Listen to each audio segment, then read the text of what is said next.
Ora, muito boa noite, Futsal Talks de volta, a 24ª conversa. Hoje vamos ter o bicampeão do mundo, Vinícius. Eu vou tratá-lo por Vini. É um nome que eu acho carinhoso para tal pessoa, enorme, com um caráter incrível. Uma pessoa que eu me habituei a apreciar nas quadras, mas agora aprecio também fora delas, pelo imenso talento que tem a revelar-se também ele agora como preletor, mentor, uma pessoa muito interessante, com muito conteúdo e que ainda pode ajudar esta fantástica modalidade e as pessoas, os jogadores, os treinadores, os agentes, todos os que têm a paixão por esta modalidade. E, portanto, hoje o meu convidado, um ilustre convidado, Vinícius Teixeira. Vamos ver se o Vini já está por aí. E, portanto, vamos chamá-lo à conversa. Muito boa tarde a todos. Vou aqui dar as boas-vindas a todos que já nos estão aqui a seguir e a assinar.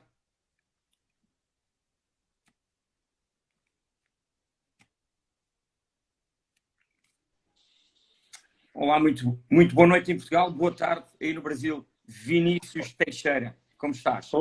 Olá, Rui, tudo bem? Como estão as coisas em Portugal? Está tudo a ir e a gente sempre com a esperança e com a fé que vá pelo melhor, não é? Temos que acreditar, temos que ser positivos face a essa pandemia, a essa crise sanitária, económica também, e portanto as vidas das pessoas alteraram-se, tanto no aspecto, diria que de saúde, como até mental, e por isso temos que ser bastante fortes, que é para seguirmos o caminho. Eu vou-te deixar à vontade para que, se te sentires à vontade de me fazer perguntas, coisa que eu não costumo dizer aos meus convidados, mas eu acho que tu tens tanto, tanta coisa para nos dizer e tanta informação útil e boa, que eu acho que também as tuas questões são pertinentes, e se eu puder aqui responder ou ajudar em alguma coisa, será de todo muito agradável e útil, digo já. Muito bem, farei sim perguntas e vamos deixar acontecer durante Isso. essa conversa e trocaremos sim informações e perguntas, com certeza. Muito bem. Olha, eu de qualquer das maneiras tenho sempre um storyboard que me preparo, porque gosto de fazer esse trabalho com todas as pessoas e tu mereces muito mais que isso.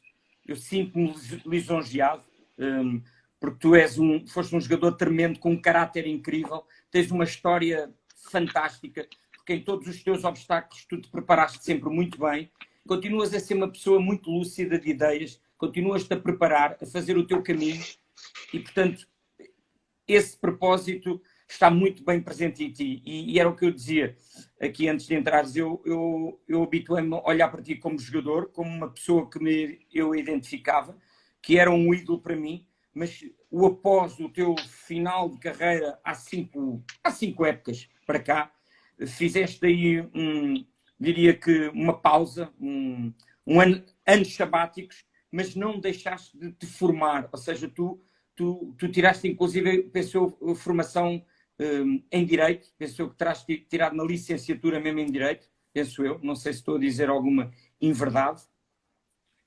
Bacharelado, Bacharelado, ok, bacharel. Uhum. ok.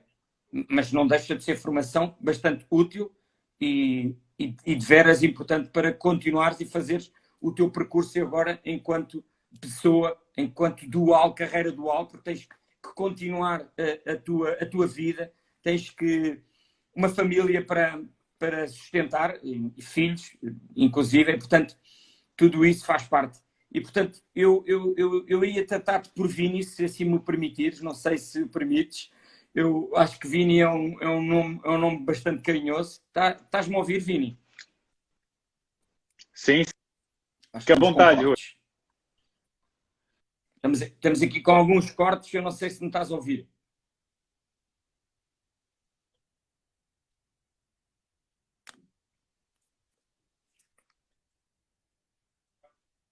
Falar sobre a conexão, se é a minha, se é a do Rui. Eu estou a ouvir bem. Não sei, o pessoal pode Agora ouvir. sim. Aham. Ok. Já estás aqui com Ok. o pessoal a saudar-te, a dizer ídolo, saudações da Rússia. Portanto, bastante gente aqui a acompanhar-nos. E, portanto, obviamente, podem participar. Uma outra questão que a gente acha pertinente, interrompemos e, obviamente, lançamos essas mesmas questões ou comentários ou até saudações a ambos. E, portanto, estava eu a dizer que se podia tratar por Vini, porque acho que é um nome que se adequa à tua pessoa e penso que é também um nome que és conhecido. Portanto, além de seres um bicampeão mundial, além de seres um capitão dos capitães, Vinícius, Vini, eu vou tratar por Vini, se assim me permitires. E, portanto, vou fazer Claro aqui que uma sim. breve apresentação. 42 anos, nasceste a 31 de dezembro de 1977, no último dia do ano. Portanto, os teus pais brindaram um ao outro com o nascimento do Vinícius Teixeira. É um bicampeão mundial, uma trajetória incrível, uma pessoa que tem os objetivos bem definidos, como eu já disse, estruturados, com fundamentos, propósitos, sempre muito bem esclarecido. E pergunto-te eu, sempre te preparaste em todos os passos que destes, desde bem cedo? Na verdade, eu tive uma educação, né, através dos meus pais que sempre exigiram bastante da minha pessoa em relação às responsabilidades. Então, eu nunca tive dificuldade com a parte disciplinar, com a parte de ter que conseguir as coisas pelo meu esforço, de tentar, isso que eu já aprendi no esporte, a convivência com os demais. Então, ficou muito fácil depois que eu caí no mundo para tentar ser jogador de futsal. Eu já sabia qual que era o caminho, eu já sabia mais ou menos o que dava resultado pelos exemplos que eu tive na minha casa. Então, sempre me exigiram os estudos, né? Eu saí de casa para jogar profissionalmente, mas com a exigência dos meus pais de continuar os estudos. E foi o que eu fiz até o final da carreira, tentando voltar a estudar. E depois que eu terminei a carreira, terminei o que eu queria, que era a formação em um ensino superior. Vini, quantos irmãos eram no seio da família? Eu conheço o Lenísio, mas não sei se tiveste mais irmãos. Não, somente o Lenísio, eu e o Então Lenísio. só os dois. E és o mais novo dos dois, portanto. Sou o mais novo, Então, exatamente. então foi uma família sempre muito orgulhosa, não só do que fizeram no desporto, mas também na vida, porque vocês são dois soberbos exemplos de pessoas enquanto ser humano. Portanto, bem-aja aos teus pais e muita felicidade para eles, porque realmente devem estar e estão muito orgulhosos dos filhos que têm. Olha, obrigado. Eu aqui iria passar algumas das tuas conquistas, porque pela seleção brasileira bicampeão mundial, ou seja, FIFA 2008 no Rio de Janeiro, 2012 na Tailândia, 3 vezes campeão sul-americano, 1 vez campeão pan-americano, 3 vezes campeão da Copa América, 3 vezes campeão do Grand Prix. Títulos.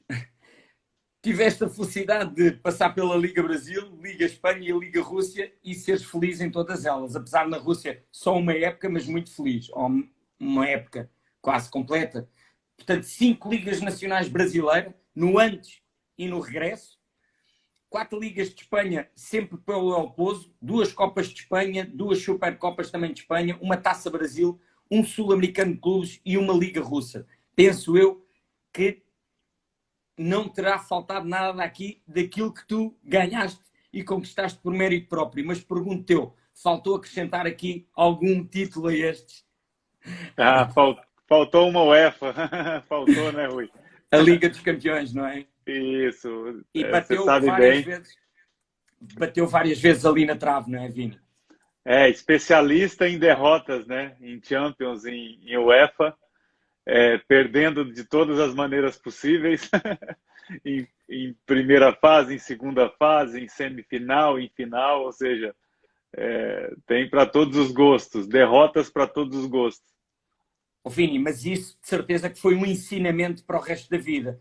Eu creio que tu terás olhado isso não como derrotas, mas como vitórias, porque jogaste algumas, erraste também, como já disseste, mas não trocavas nada do que fizeste.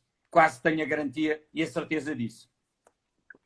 Até o Joel está falando aqui, já perdemos no último segundo, né, Joel? Perdemos nos pênaltis, todo quanto é jeito, mas eu acredito que os títulos que vieram depois, ou as participações que eu tive nos títulos, né, juntamente com os companheiros, eles só foram possíveis por causa de derrotas como essa na UEFA, por entender que são muitas circunstâncias do jogo, o trabalho, às vezes, quando ele é feito de maneira negligente, em algum sentido, você acaba pagando o preço. E com certeza tenho muito carinho por essas derrotas, principalmente porque até hoje vem me ensinando bastante na vida. E quando eu tenho momentos ruins, eu me lembro dessas Champions perdidas, com certeza, porque elas me ensinaram bastante. Era isso que eu dizia. E acredito por aquilo que conheço e que já te ouvi a contar e os teus testemunhos. É incrível. Foste conhecido e reconhecido por muitos na modalidade e no desporto, no nosso desporto, como um eterno capitão da seleção do Brasil nas conquistas dos Mundiais 2008 e 2012. Ficar por dentro da trajetória de uma criança nascida em Goiabá, pensou que... qual é o estado? Ajuda-me, Vini. Mato Grosso, estado de Mato Grosso. E que atuou, como eu disse, nas três principais, das principais ligas do mundo. Agora também podemos acrescentar aí o meu Portugal, porque começa a ter grandes talentos, não só portugueses, mas também brasileiros, italianos, espanhóis, franceses, ou seja, argentinos do mundo inteiro, e ainda bem para a modalidade. Isso é crescimento. E, portanto, passagem por Brasil, Espanha e Rússia, sendo campeão em todas elas. O começo da história é bem lá atrás. Eu creio que terás começado 7 anos, mas mais a sério aos 16. Nascido nessa capital do estado de Mato Grosso, Vinícius Elias Teixeira, a 31 de dezembro, no último dia do ano. Começaste no futebol ou foi logo futsal, Vini? Então, em Cuiabá eu somente nasci e morei até os 5 anos de idade.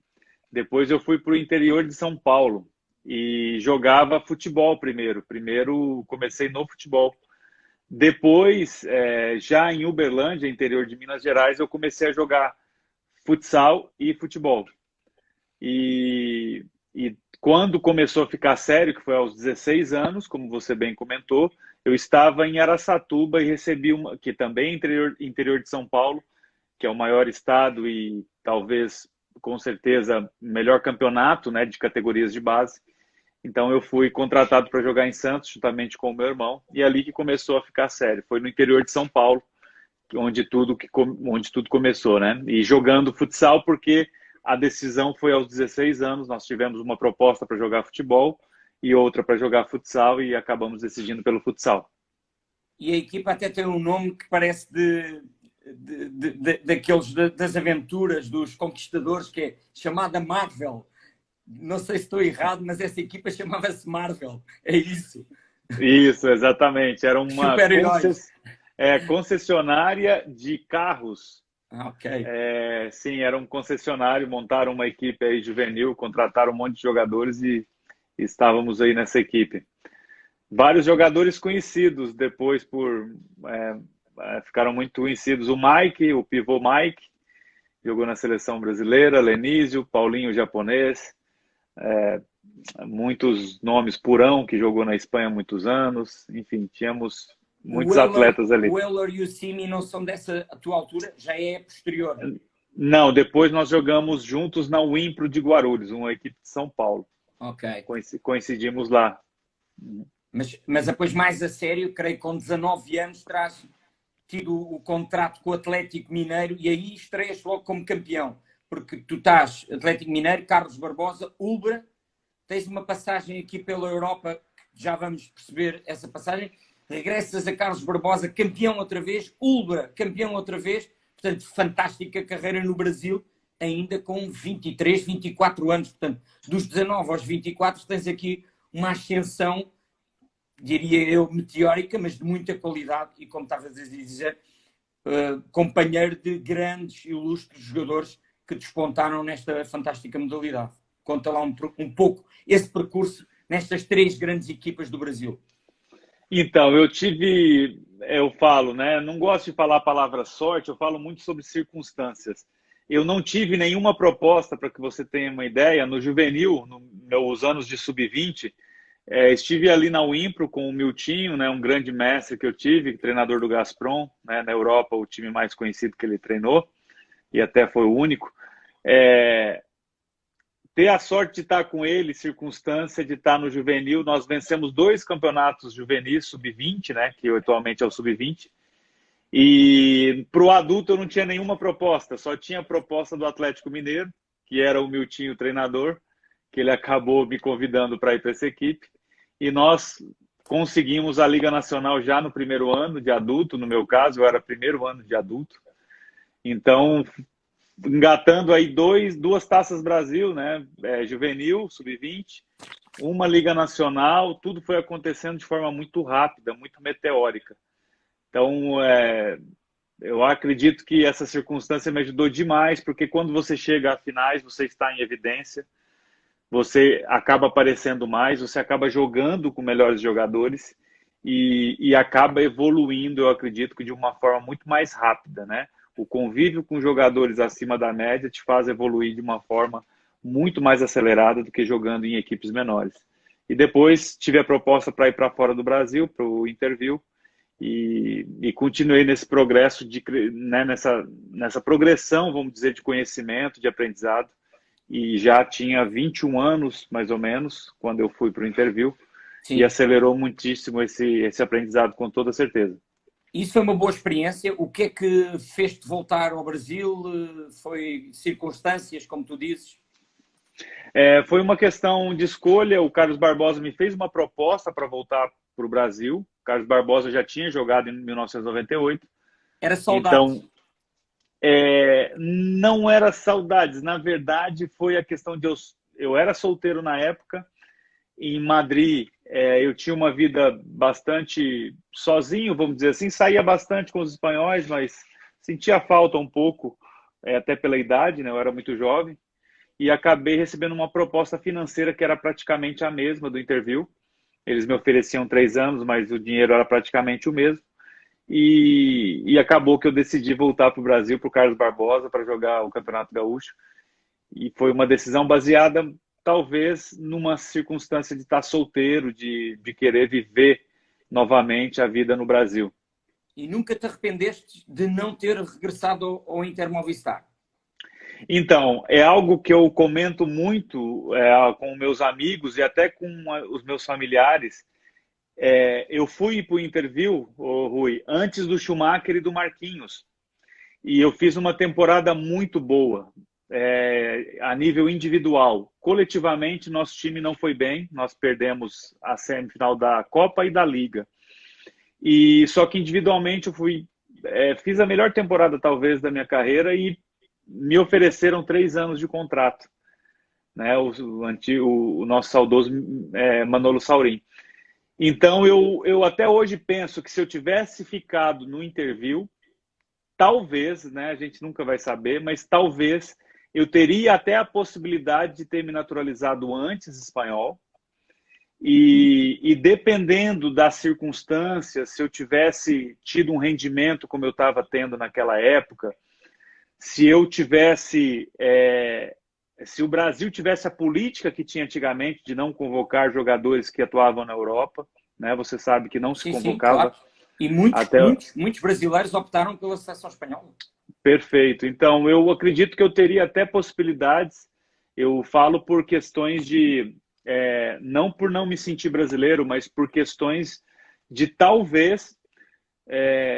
por não ter oportunidades. Eu já tinha ido para a seleção brasileira, mas não tinha uma continuidade porque foi rompida por essa questão de ir para a Espanha. Então, talvez até o destino teria sido diferente. Sim, porque aos 19 anos, tu estreaste em 1997, precisamente pela seleção brasileira, e ainda estavas no Clube Atlético Mineiro de Belo Horizonte, portanto, muito cedo. O teu irmão, então foste primeiro para a Espanha que o Lenísio? Primeiro, isso é que nem todo mundo acha que foi o contrário. Pois, porque eu agora estava a regressar lá ao passado e toda a gente acha que tu vais depois para o Pro no Lugo e que o teu irmão já está e que é ele que te puxa, mas tu já tinhas tido essa experiência. Incrível. Incrível. E na verdade, eu joguei com o Duda no Interview. Eu joguei o Duda.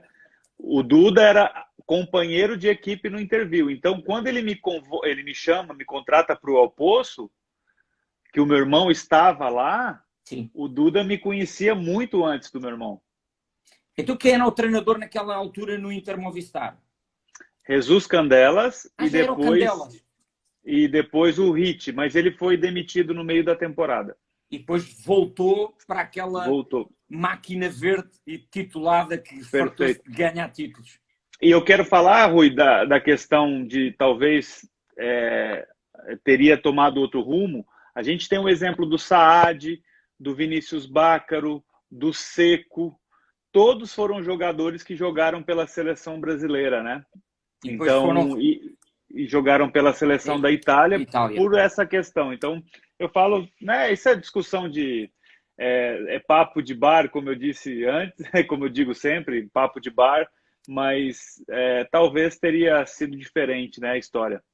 E até porque tu tens uma grande ligação à Espanha, sei que fizeste fantásticos amigos, verdadeiros amigos, reconheces talento em alguns dos teus ex-colegas, mas já vamos falar disso, e identificas-te bastante também com a filosofia, o modelo de jogo da Espanha, do produto, porque na verdade a Espanha trabalhou muito bem um produto, e por isso é que eu acho que tu tens bastantes probabilidades de poderes ajudar o futsal brasileiro, ou quem queira ser ajudado, porque é mais quem queira ser ajudado, eu acho que é mais por aí, e portanto já não é preciso dizer quem é que desabotava nessas equipas, porque já vimos que eram bastantes jogadores e conhecidos, mas essa convocação realmente aos 19 anos e voltas outra vez, até porque vens de Espanha e és campeão no Carlos Barbosa em 2001 e és campeão em 2002 pela Ubra também.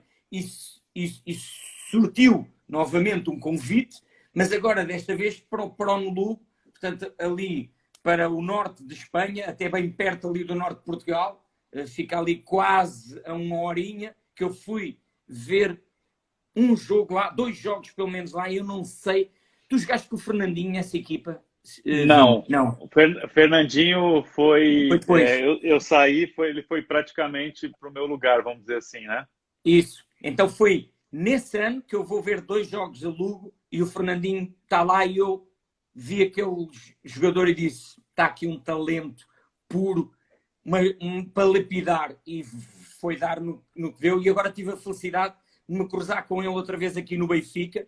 Infelizmente ele foi outra vez embora, mas é impressionante como ele continua com a mesma crença, com a mesma qualidade, com o mesmo jeito, com a mesma forma. É muito, muito focado o Fernandinho, muito focado. É um grande profissional. E, portanto, fantástico. Mas depois vi-te várias vezes a jogar na Espanha, mas já pelo El Pozo, e com o meu caríssimo amigo Joel, e que, portanto, fizeram parte da mesma equipa e que tiveram muitos anos e muitos títulos.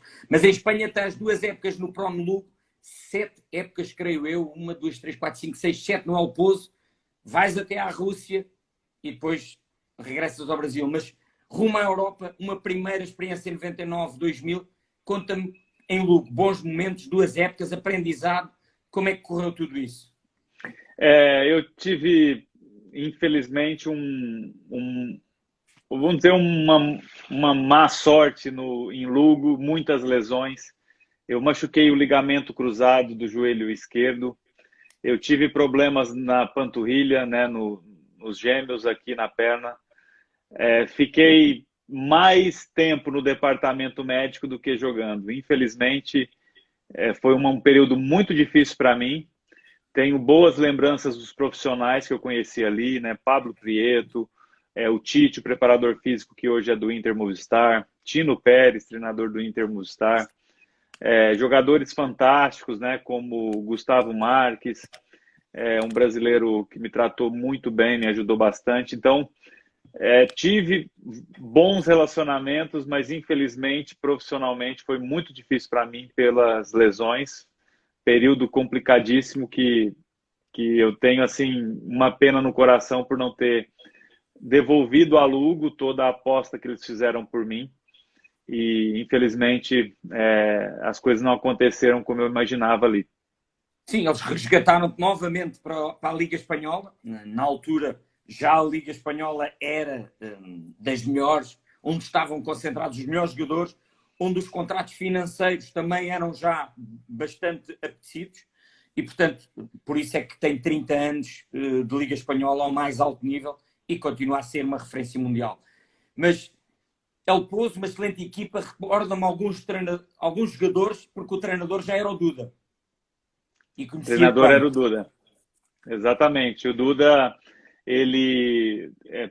na época eram dois estrangeiros por equipe, ele tinha o Lenísio e o Balo como estrangeiro, e o Duda decide nacionalizar o Balo, porque o Balo já tinha condições de se nacionalizar espanhol, e abriria uma vaga de estrangeiro. Isso, e ele decide me contratar. Então, eu comunico ao Lugo que, né, era uma oportunidade única, que eu não tinha como dizer não.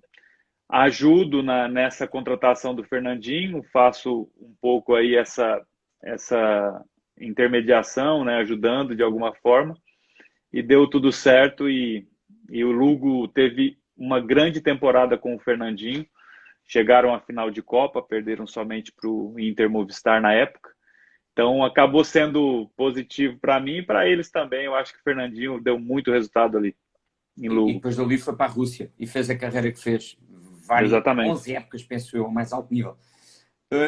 Antes de passarmos aqui e dizer os títulos que ganhaste no El Pozo, só aqui o Patrick de futsal, que está aqui com uma questão bem até interessante, porque já devia ter sido lá atrás, mas eu vou resgatar e recuperar. Ele diz: Vini, o que tu trouxe de sua experiência no futebol de campo para a sua trajetória no futsal? Porque isto é importante, Vini.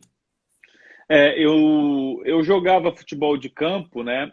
E era mais aos fins de semana, nos fins de semana. Quando criança, a única coisa que eu me lembro era em relação a treinamentos. Treinamentos do futebol, a exigência de corridas mais longas, a questão dessa condução mais longa, espaços maiores, a dificuldade dos espaços. Então, tenho uma vaga memória sobre as questões do futebol de campo, mas se eu tivesse que destacar, principalmente essas questões físicas e também de perder bastante. Eu perdia muito. As equipes onde eu jogava eram escolinhas pagas, né? Meu pai pagava para que eu jogasse nas escolinhas, aquelas mensalidades. Eu não sei como funciona em Portugal, né? Se é esse o nome de escolinhas. Uhum. Vini, era mais pela parte lúdica ou pela formação da pessoa também? Geralmente as escolinhas no Brasil agora virou muito comercial, vamos dizer, Isso. né? A intenção é cada vez maior. Mas Isso. na época era bastante lúdico, bastante preocupado principalmente com a formação do ser humano, né? Que aí é que eu acho que isso era importante continuar a ser. E não, muito importante. E não uma fatura pesada aos pais em termos financeiros e cobrança de competitividade na criança. Mas isso, cada um perfeito. sabe. Eu penso assim, porque no passado era assim e agora, como tu estavas a dizer, tornou-se um negócio que é uma fatura pesada dos pais e torna as crianças demasiado competitivas, deixando a parte lúdica e a felicidade. Porque se elas gostam de ter uma bola no pé, se gostam de estar perto da baliza, marcar golo, isso, com a competitividade, tira isso, torna as crianças de outro jeito, mais toldadas. Mas pronto. El Pozo, eu creio que aquilo foi também um brilhante conjunto de jogadores, um grande grupo de amigos, que permanecem alguns contigo até os dias de hoje. Foram 8 títulos, penso eu, 4 ligas, 2 copas, 2 supercopas. Não vais esquecer este clube. É um clube que está no meu coração por tantos anos, são 7 temporadas. Conheci pessoas fantásticas ali, que me ensinaram muito, não somente sobre o jogo, mas também sobre a vida. A parte da direção, dos diretores, a cultura esportiva do clube. Eu aprendi muito sobre parte de gestão, sobre como criar uma identidade num clube, como você desenvolve isso através da filosofia que você acredita, né, de acordo também com a comunidade onde você está inserido. Então, aprendi demais no El Poço, foram 7 anos maravilhosos, eu só fui embora por uma questão econômica na época, que era meu último grande contrato, não nego isso, que foi uma decisão principalmente baseada na parte financeira, e também porque eu não queria ser um peso para o clube, já que eu estava já numa queda, né, um pouco acentuada física, e talvez pela gratidão seria difícil negociar esse contrato e colocaria aí um pouco o clube em uma situação, né, um pouco, pelo Desconfortável. menos, desconfortável, vamos dizer assim. Então, eu sempre pensei dessa maneira e, e quis sair antes de que tivesse esse tipo de relação ou tipo de negociação. E foi, acredito que foi bom para as duas partes. Lá está a tal parte lúcida que eu acho que tu tens muito presente em ti e que a mantiveste sempre ao longo da tua carreira e hoje ainda tens essa coerência. E eu ia perguntar, em termos, porque eu acho, isto é a minha opinião pessoal, eu acho que o El Pozo, enquanto clube, não cresceu como um Barcelona e como um Inter Movistar, apesar de serem realidades distintas, mas eu acho que o El Pozo faltou-lhe sempre ali qualquer coisa para ter aquela qualidade de clube grande, em termos de mentalidade. Era o que tu estavas a dizer, Vini, de gestão, aprendeste muito, mas depois em termos de logística, de trabalho, de ter as mesmas condições que o Inter proporcionou e que o Barcelona proporciona, que o Sporting em Portugal, que a Magnus, que o Benfica, que o Corinthians, não estará um pouco abaixo destes que eu estou aqui a nomear, ou nunca sentiste isso, ou se hoje em dia eles perderam isso, não sei. Isto é uma questão que eu te coloco porque conheces outra realidade e melhor que eu. Eu acredito que o clube representa os valores dos donos, dos proprietários, das pessoas que dirigem. E no El Poço, as pessoas que levam esse peso, né, que são os proprietários, os donos, eles têm uma filosofia de que o esporte é muito mais do que somente esporte, que é muito mais importante a vida em si do que talvez o esporte. Então, eles não entram em negociações que existem entre os clubes. Por exemplo, nós temos vários exemplos de clubes como Barcelona, Interview, né, Inter Movistar, talvez Benfica aposte mais, ou Sport recentemente, né, o Benfica me falaram que entra menos nessas disputas econômicas, né? Não sei se eu estou errado, mas É acredito que igual, está Cairate ao mesmo também. nível. Está ao mesmo nível. O El Poço nunca entrou em lutas por atletas em nível salarial. Ele tem aquele orçamento e daquele orçamento não passa, mesmo podendo fazer equipes melhores e aumentar o orçamento para tentar derrubar esses clubes, no caso, referências que são Inter Movistar e Barcelona. Então, o El Poço, ele através primeiro dessa filosofia de não competir economicamente, porque o orçamento do El Poço, não te engane, hein? Ele está abaixo e bem abaixo desses clubes, tá? E então, até pela maneira de pagar o salário, né? Na Espanha, eles são todos muito corretos nesse sentido. Então, primeiro, uma política do clube. Segundo, as contratações também são baseadas nessa questão humana, que talvez poderiam ter mais talentos, que geralmente gerariam talvez um conflito ou uma imagem que eles não quisessem. Tá? Isso aconteceu já várias vezes. Então, tudo isso leva, na minha visão, faz com que o El Poço não se encontre a nível de títulos, como Barcelona, Inter Movistar, colabora bastante para isso. Por isso é que Até pela pressão, desculpa, Rui, terminar, até pela pressão que não existe ali para isso.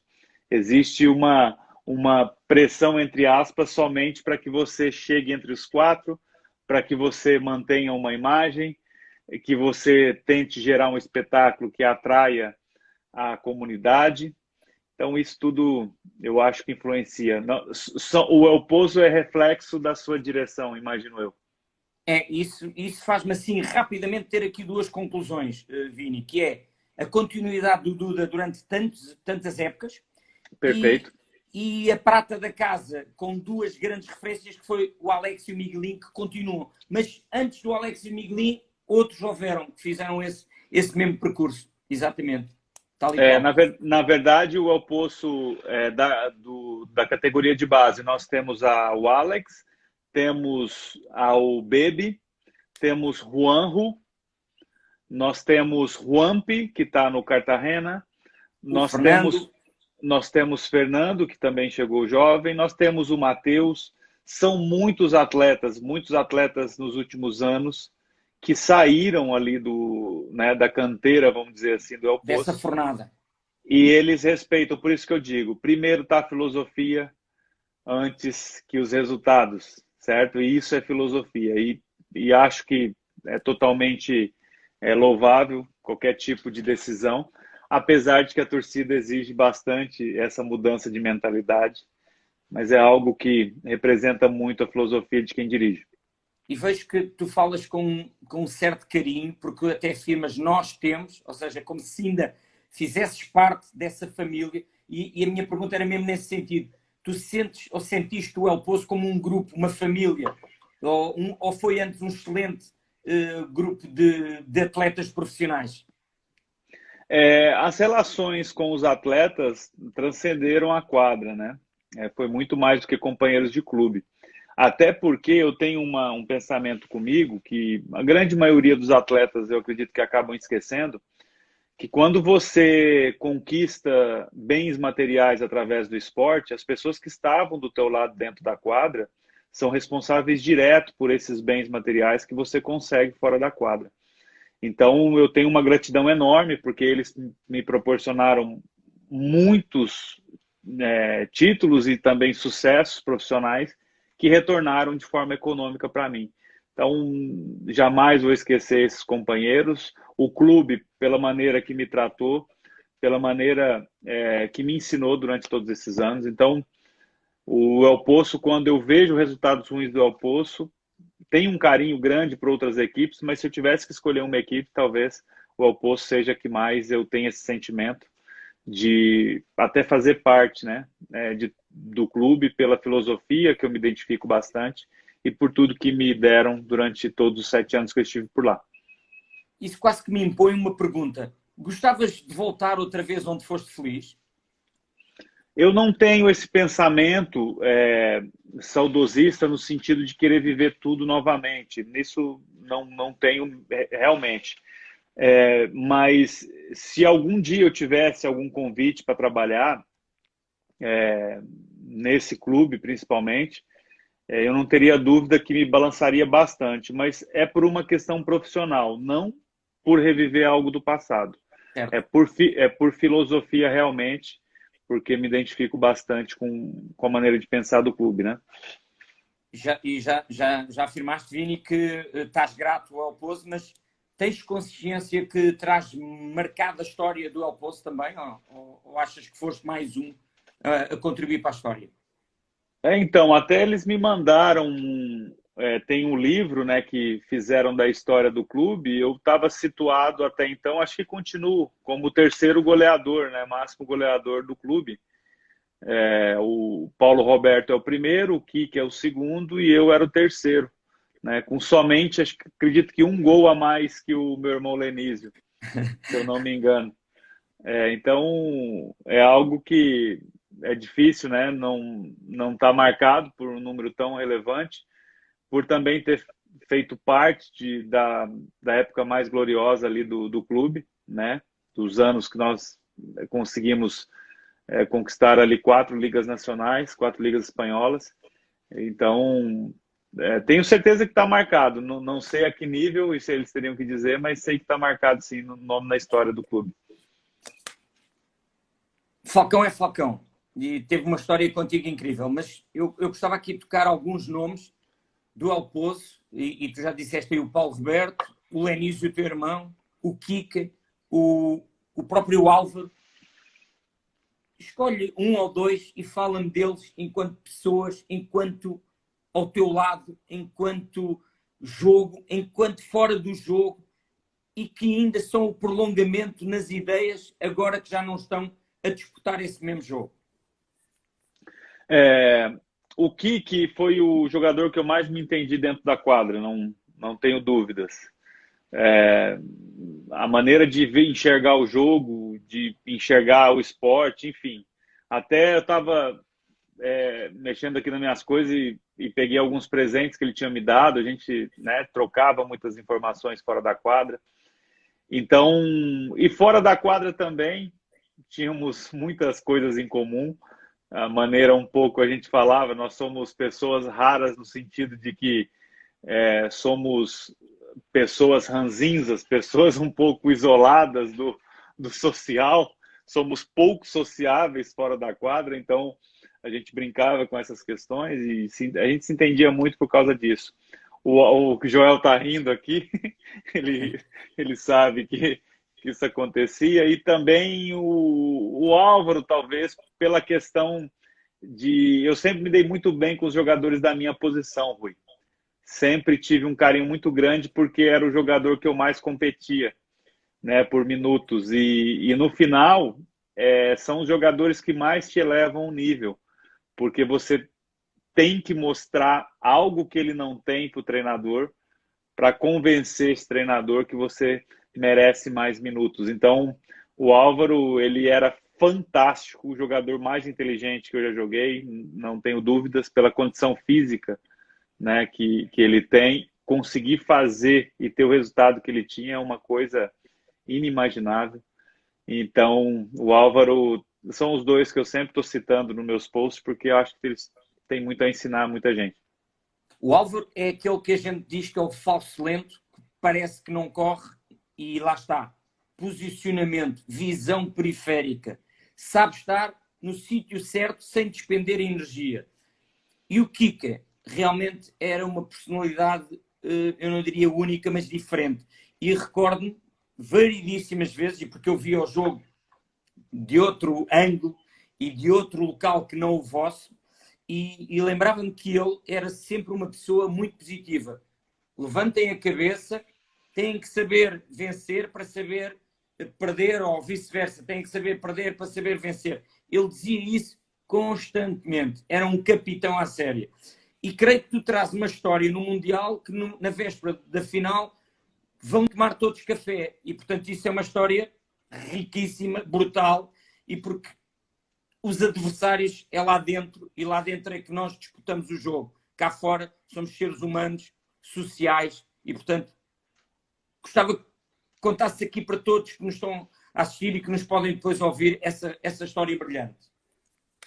Pois é, na Tailândia, nós estávamos em Bangkok, né, para a fase final, e a gente trocava mensagens, né, pelo celular, pelo móvel.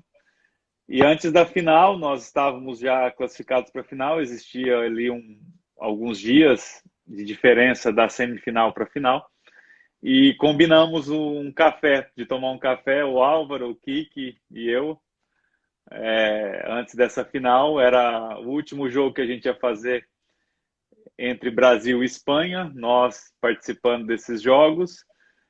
O Álvaro não havia conquistado ainda um Mundial, o Kiki sim, já havia conquistado 2 Mundiais com a seleção da Espanha, eu estava na conquista de 2008 com o Brasil. Então, discutíamos, né? A gente conversou muito sobre a preparação para o Mundial, conversamos também sobre o Mundial em si, sobre questões, né, de jogo e também humanas, que a gente sempre conversava, e tomamos um café ali, se eu não me engano, foi 2 dias antes da final. Pegamos acho que foi eu que peguei um barco para cruzar o rio lá em Bangkok para encontrar com eles no hotel, num bar, numa cafeteria perto deles.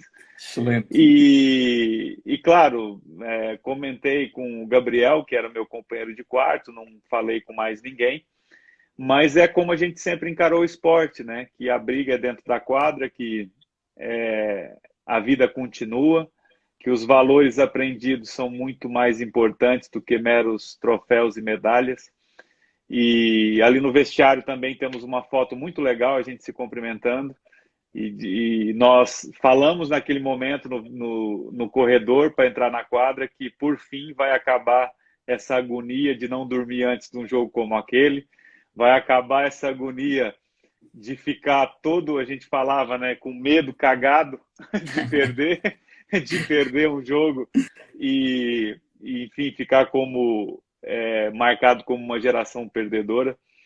E é muito bacana essas imagens, essas fotos, porque representam muito do nosso pensamento e talvez sirva para as pessoas que talvez sonham com isso e achando que isso é o máximo, né? Que o troféu, que a medalha é o máximo, mas o processo em si, todo o aprendizado antes de chegar ou aprendizado numa Até final chegar lá.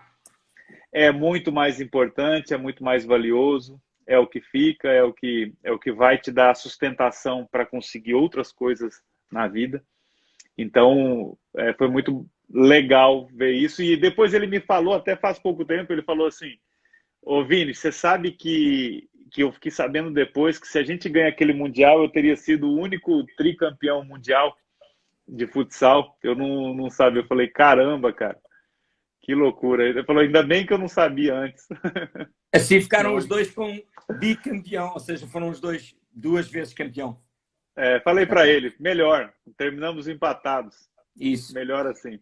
Porque estavas a falar a subir a montanha até chegar aos troféus, à conquista. Realmente isso é o que fica visível, mas para lá chegar há um longo caminho a percorrer.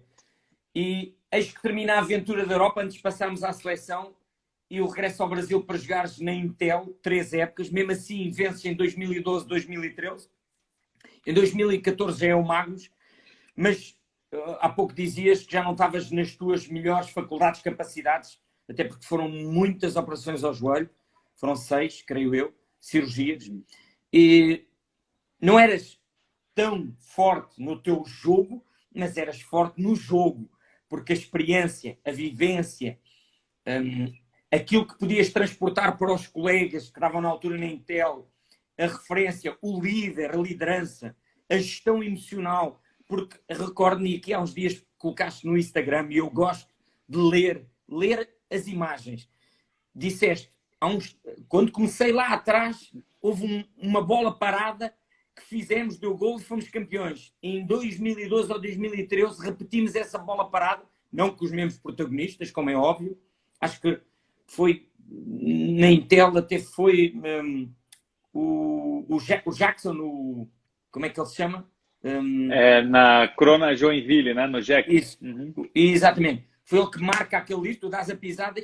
Eu vi os dois vídeos tirado a papel químico, mas uma coisa que foi lá há 10 anos atrás, ou sei lá, 11, 12, não sei precisar, e que voltas a repetir, ou seja, isto para dizer que a tua experiência contava para isso também, ou seja, se calhar já não conseguias dar tanto ao jogo em termos físicos, em termos de capacidade, em termos de minutos, mas conferias uma qualidade imensa de poderes dar conteúdo, de poderes dar aos teus colegas a tal informação e formação.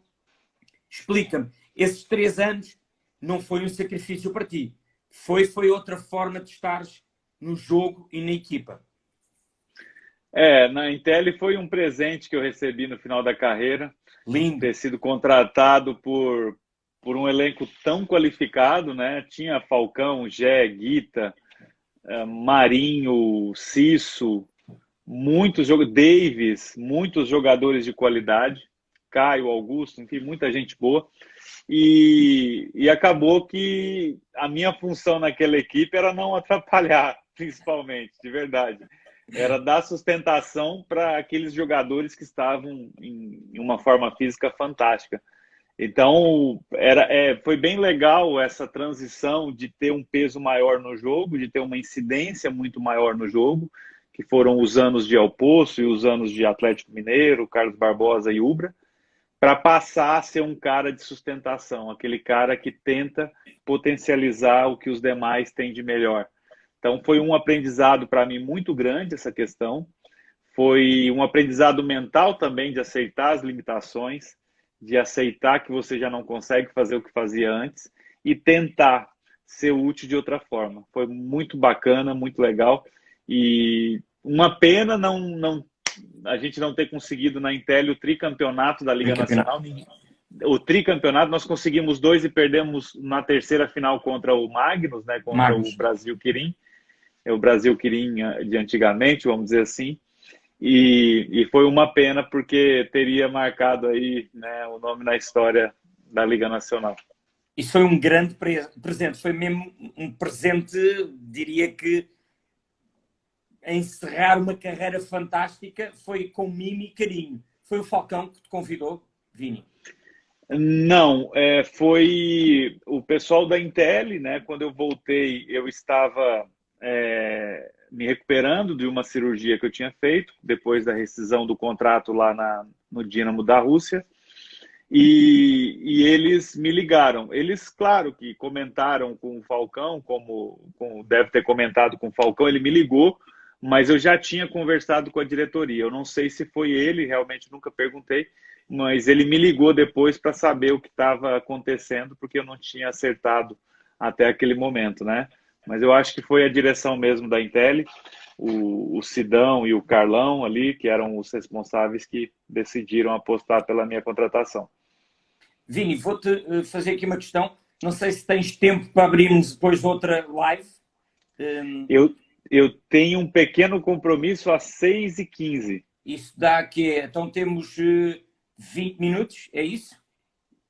Isso. Então Isso. vamos tentar fechar esta e depois tivemos 10 minutos só para despedidas e essas coisas, porque estamos com, penso eu, 8 minutos sensivelmente para acabar esta live.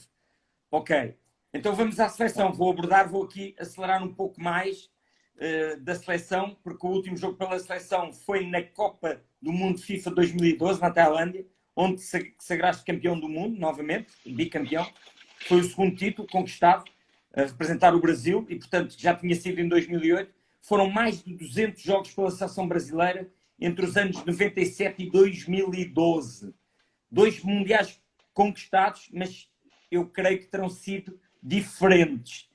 Queres-me falar um pouco de um e de outro, Vini? Eu acredito que 2008 a pressão era muito maior e eu acredito que essa carga, né, emocional de ter perdido 2 mundiais afetou muito. E o trabalho que foi feito para o Mundial de 2008, com jogadores praticamente pré-definidos de um ciclo, e no começo do ciclo, era um número bem mais reduzido de atletas convocáveis, vamos dizer assim. Então, a gente repetia muitas convocações. A parte econômica também influenciou bastante, porque eu acredito que nos reuníamos, né, no ciclo até 2008, mais do que depois no outro ciclo. Tivemos mais problemas econômicos em 2012. Então, a principal diferença foi essa. Eu acredito que formação do grupo, preparação. 2012 nós tivemos muitos problemas, já não dava para convocar sempre os jogadores de fora, já não se reuniu tanto fora do país e se nota, vamos dizer assim, eu acredito que dá para perceber, quem estava lá dentro, que não existia tanto conjunto. Mas 2012, a capacidade dos jogadores em resolver problemas e a capacidade do Pipoca, tá? Que foi muito importante, o Pipoca Marcos nesse Sorato. sentido. Marcos Sorato, foi muito importante a questão do Pipoca, ele entender esse processo desse ciclo, né, da dificuldade que foi esse ciclo, e acabou sabendo usar de maneira muito, eu acredito, muito inteligente, principalmente convocação e ajuste dos jogadores naquela seleção. Muito bem. Estava aqui o César Paulo também e o Joel está aqui a ajudar a falarem dos teus joelhos e, portanto, mesmo com os joelhos assim, foste um jogador fantástico. Imagina se não tivesses tido as 6 cirurgias. E, portanto, o César Paulo também foi um soberbo jogador que passou, felizmente, pela Liga Portuguesa, pelo Benfica, campeão europeu, Liga dos Campeões, olha, aquela que terá sido uma pecha no teu vastíssimo currículo. Ele, se calhar, trocaria por muitos outros que tu tens. Mas pronto. Vini, Um só aqui abraço aqui, um abraço para o Bié, para o Renato, para o César Paulo aí, para todo mundo. para todo mundo. Está tudo aí a acompanhar. Olha, o Mundial foi adiado. Só uma pequena opinião tua. Achas que terá sido, obviamente, de bom agrado, portanto, face àquilo que se vive, e ter tempo de preparar ainda com 11 equipas para esse apuramento? Queria só uma breve pincelada tua sobre este aspecto do adiamento do Mundial para 2021, antes sem dizer que isto é opinião minha e tu falaste aí de uma forma superficial, que eu acho que a partir de em 2012 já se sentiu, mas vocês, com o vosso talento, com o vosso rigor, com o vosso critério, com o vosso com a vossa paixão, coração, conseguiram de alguma forma que isso não agitasse na bagunça que se transformou de 2012 para cá, até aos dias de hoje, a seleção brasileira. Que eu acho que vão conseguir, de certa forma, com a capacidade e os recursos que têm, ir no bom caminho. Mas é verdade, e é bom que se diga, que precisam de se organizar. Mas a tua opinião só desse adiamento para 12 de setembro de 2021, Vini? Eu acredito que o maior beneficiado desse adiamento é a seleção brasileira. Nem a propósito. Eu acredito que sim, né? Claro que são suposições, né? A gente fala de fora, a gente não sabe o que está acontecendo dentro, mas eu acredito que mais tempo para a seleção brasileira trabalhar vai ser muito importante. Era um grande problema, né? Essa questão do tempo. Não sabemos quando voltaremos ao normal em relação a essa pandemia, em relação a esse vírus, mas possibilidades de encontrar datas e treinamentos é muito maior com mais tempo, né? Ou seja, o Brasil vai ganhar aí uma possibilidade de preparação e era, na minha visão, a maior desvantagem que o Brasil tinha em relação a Portugal, a Espanha, a Rússia, a Argentina, a todas as Irã, a todas essas seleções importantes aí do mundo. Até porque esta pandemia pode ajustar os calendários e o Brasil estava a precisar de ajustar também esses calendários. Exatamente, bem observado. Perfeito. São Olha, teorias, mas acredito que sim. Muito rápido. Eu sei que tu eras um jogador que gostavas de sentir pressão bem alta, porque dizes que o jogador, quando tem qualidade, consegue sair dessa mesma pressão. Gostavas mesmo assim mais de atacar ou de defender? Atacar. Muito bem. Como é que vês a formação, a base de um e outro país que conheces bem, Brasil e Espanha? Muitas diferenças, poucas diferenças, se são algumas? Nós como sul-americanos e como jogadores que gostamos desde muito cedo da diversão, do esporte como diversão, no sentido de proporcionar espetáculo, apostamos demais pelo drible. Mesmo que isso venha mudando, a gente tem um critério, vamos dizer assim. A nossa análise está muito baseada em capacidade de drible. Então, desde muito cedo, consideramos bons aqueles que driblam e consideramos jogadores normais ou medianos ou até ruins, jogadores que não driblam. E talvez o espanhol e até o europeu, por não ter essa quantidade de dribladores que nós temos por aqui, eles já têm uma consciência maior desde cedo de que o jogo pode ser sim feito de outra maneira e que posso ser tão bom como driblador jogando de forma coletiva, jogando de forma inteligente. Eu posso fazer a diferença jogando de outra forma a não ser driblando. Então eu acredito que esse ponto é o ponto principal e não que seja um método ou um pensamento melhor ou pior do que o outro. Temos aí a comprovação dos resultados, né? Temos seleções que conseguem resultados de outra forma, mas o Brasil ele tem essa discussão muito forte hoje também, viu, Rui? Em relação a recuperar esse nosso espírito antigo de driblador e deixar um pouco a parte coletiva um pouco de lado. Alguns opinam que não, enfim, discussão eterna sobre essa questão. E é boa, e é bom que se fale, sem medos. Vini, vamos fechar esta live e depois então 10, 15 minutos para eu um bate-bola rápido e também para me colocares algumas questões que queiras colocar. Vamos a um prolongamento rapidíssimo, 15 minutos, porque o Vini tem compromisso e, portanto, vamos tentar abreviar aqui só umas perguntas parada a resposta e também alguma outra questão que o Vini me queira colocar. Desde já agradecer a todos que têm estado aí e vamos já para este prolongamento do Futsal Talks. Joel, obrigado. Zego, muita gente aqui, caras conhecidas, amigos. Um bem-aja para todos, saúde.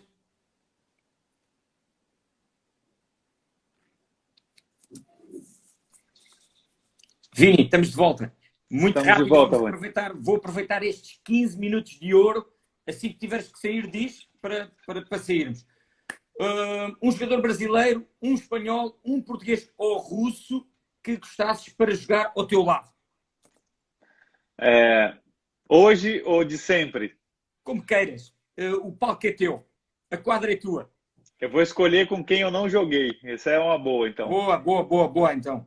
Gostaria de jogar com o Diego, do Barcelona. Gostaria de jogar com o Ricardinho, português.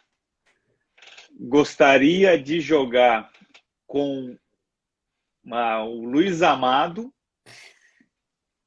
E gostaria de jogar com o Prudnikov. Muito bom. Andas atento, muito atento. Muito bem, muito obrigado. Olha, então vou-te dizer 2 momentos. Um em que estava quase para dar e não deu, e outro que não tinha nada para dar e deu. Ai, meu Deus. Vamos lá. Tinha tudo para dar final da UEFA da Champions League 2008. Contra o Vicinara, nos pênaltis. Estávamos ganhando 3 vezes no jogo, 3 vezes na frente do placar e perdemos. Quem mais? Tá. E um momento que não era para dar e deu. Isso. Poxa vida. Nossa. Foi uma liga, o Joel deve saber aqui, lá na Espanha. Uma liga que nós estávamos horríveis na liga regular e chegou os playoffs, a gente jogou muito bem. Eu não lembro qual o ano. Ok. Olha, o Zego está aí a perguntar, fico meia hora mais. Ele vai regressar. O Vini depois devemos de regressar, até porque eu queria falar, porque o Vini criou uma coisa fantástica. Eu aconselho a todos, convido a todos, ele também convida, que é o Clube de Futsal, que é um aprendizado, é formação. Ele dá a conhecer várias práticas vencedoras dos melhores atletas do futsal do mundo. Eu posso passar essa informação, mas o Vini é a melhor pessoa para vocês poderem acompanhar o Clube do Futsal. É uma coisa que está muito bem pensada, muito bem estruturada, muito bem desenvolvida. Eu iria gostar de falar isto um pouco mais, até porque eu tenho acompanhado, tenho lido sobre visão periférica, eu próprio tenho aprendido o lateral ofensivo, as bolas paradas, ou seja, eu diria que é um marasmo nesta nova vaga de tanta informação, mas esta veio para ficar e parabéns, Vini, que seja um sucesso, que continues a fazer esse teu caminho e aconselho a todos vivamente a inscreverem-se no Clube do Futsal. É assim, não é, Vini? Obrigado, muito obrigado. Queria mandar um abraço também aqui, Rui. Obrigado pelas palavras. Realmente estamos tentando fazer algo diferente. E um abraço para o Zego. E obrigado por tanto conhecimento e por tanto que deu ao futsal no passado e no presente que vem dando. Por tanta informação e tanta formação também de tantos talentos que você ajudou a construir e proporcionar para o nosso jogo. Grande abraço, Zego. Obrigado. Vini, o futsal tem-te dado amigos, alguns ou poucos? Ou muitos? Bastante. Muitos amigos. Ainda bem. Isso revela felicidade, paixão, amor. Olha, tuas referências. Um treinador. Um treinador. Miltinho. Um jogador. Lenísio. O teu mano, coração, duplamente. Paixão, amor. Em que jogador te espelhaste tu para a tua posição? Lenísio. É forte, porque depois o Lenísio é uma pessoa mais introvertida, tu és mais extrovertido. E eu gostava que ele nos trouxesse esse amor também, porque é tão brilhante e tão fantástico. Eu vou-te confessar uma coisa. A primeira referência foi o Lenísio e depois foste tu. Mas primeiro, a minha referência foi o teu irmão Lenísio. A minha também, a minha também. Por isso, eu agora senti-me à vontade para dizer isso. Deixaste o teu legado de jogador, de desportista, a alguém? Nunca me preocupei com isso, de verdade, Rui. Sempre fiz as coisas que eu achava serem as corretas. Nunca me preocupei em deixar algo. Mas lá no canto do olho, viste alguém que te chamasse e dissesse: esse cara tem qualquer coisa que pareceu? Eu tenho observado ultimamente certos jogadores. Eu não acredito em um modelo, mas eu gosto muito da maneira de pensar o jogo do Diego. Do Barcelona. Mas a qualidade individual dele é 1000 vezes melhor que a minha. Não tem sombra de dúvidas. Mas o pensar o jogo, eu acredito que tenho muito dele. Falas com o Diego? Falo sim. Nunca jogamos juntos, mas é um cara que eu admiro demais. Tenho muita admiração mesmo. Mando mensagens, ele me manda às vezes. Conversamos sim. Por acaso era um jogador que eu gostava de ter uma conversa, porque ele não tem conversa com ninguém. Eu adorava ter com essas pessoas, que são as mais... Essas conseguem ter uma riqueza incrível.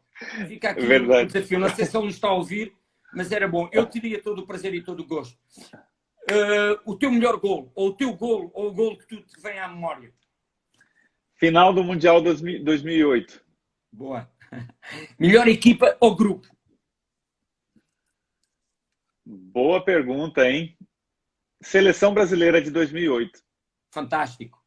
E isso foi, de certa forma, que deu-vos ali um plus, uma vitamina para 2012.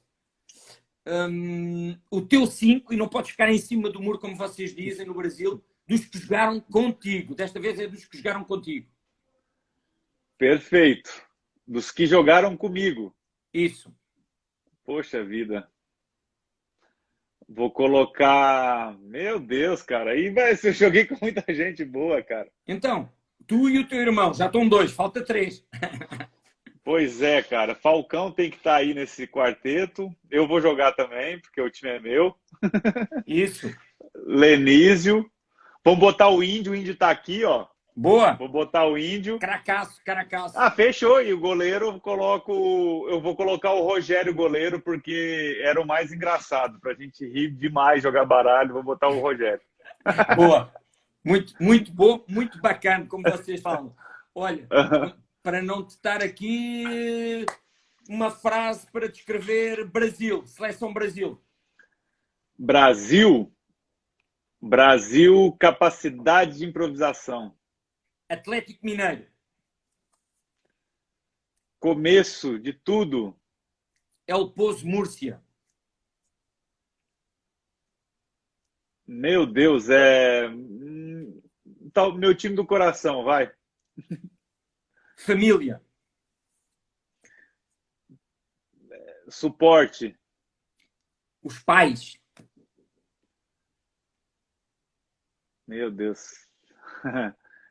Amor, né? E o teu mano, irmão Lenísio. Professor. Boa. Muito bom. E se eu agora te pedisse para escolher só o 5 de Espanha? Da história? Sim.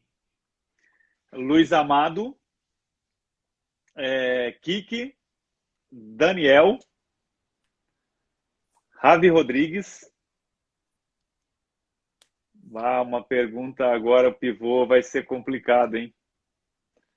Eu gostava muito do Javi Sanches, mas também, poxa, Andreu também gostava demais. Mas pode ser o Javi Sanches. Vamos colocar o Javi Sanches. Antes de ontem, estive a fazer uma apresentação com o Jorge Braz e com o Orlando Duarte e eu estive a rever os jogos do Mundial da Guatemala, tive a fazer uns vídeos E no jogo de Espanha-Portugal, o Ravi Sanches marca-me um gol de pivô. Minha Nossa Senhora. E o da final também. Isso, o gol da também, final. Também. Meu Deus, meu Deus. Por isso que Ravi Rodrigues e Ravi Sanches, eles têm que estar nas duas seleções. Verdade, na minha verdade, opinião. Verdade. Vini, não sei se tens alguma questão, mas eu vou-te fazer a última, que é, e faço a todos, isto já é um chavão meu. Há quem não goste, mas eu coloco esta questão. Choraste alguma vez debaixo do chuveiro? Muitas vezes, muitas vezes. De alegria ou tristeza?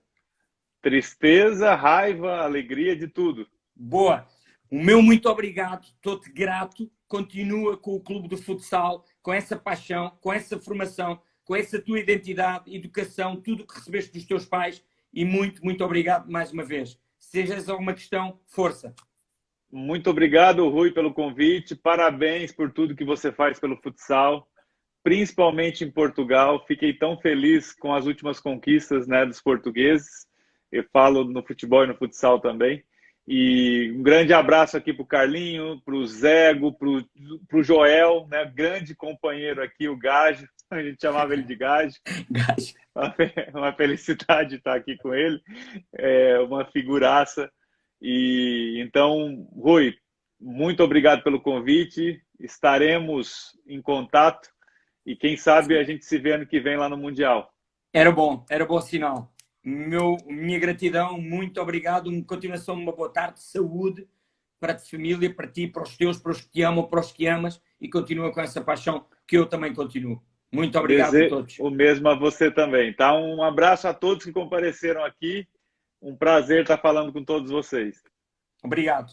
Muito obrigado. Um abraço, Rui. Adeus, muito obrigado.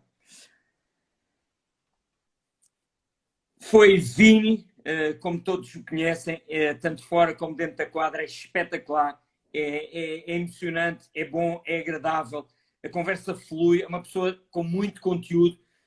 Meus caros, quero-vos dizer que nos próximos tempos, não sei quando regresso com mais conversa com o Futsal Talks, não acabou, vamos em 24 sessões. Amanhã temos Liga de Espanha, Playoff Express, um modelo diferente, único, diria que se calhar revolucionário também da forma como é, que até pode dar um Inter ou não, ou outro clube qualquer, mas o Inter, esse de certeza, porque pode o fazer, que é empatar 3 jogos e ser campeão, coisa que nunca aconteceu. E portanto amanhã 2 jogos na Bola TV para Portugal, eu estarei nos comentários às 14 e às 16.